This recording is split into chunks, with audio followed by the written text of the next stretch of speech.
अस्सलाम वालेकुम। आपको नजर आ रहा होगा हमारे बेम साल ये हुए अल्हम्दुलिल्लाह तीसरा साल है इसको हम चला रहे हैं। बहुत ही बेहतरीन रिजल्ट है इसके। बेहतरीन काम से ये करना है कि आपकी खुश्की स्क्रीन फौरन खत्म करनी है, चाहे वो 1 साल 2 साल 10 साल पुरानी क्यों ना हो।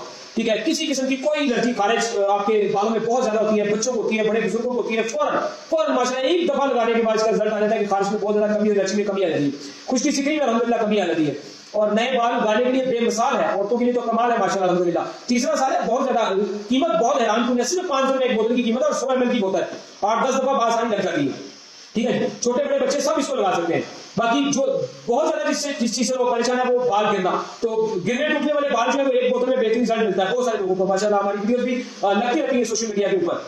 ठीक है, तो इस तेल को एक मामूली कीमत में आप टीसीएस का चार्ज भर के इसको मंगवा के 500 की कीमत है इसकी, एक मंगवाएं, एक से ज्यादा मंगवाएं, फिर टीसीएस के चार्ज एक ही दफा के पड़ने हैं, 2 मंगवा लें, 4 मंगवा लें, मामूली कीमत है इंशाल्लाह, बेहतरीन रिजल्ट है और पिछले 2-3 सालों से अल्हम्दुलिल्लाह।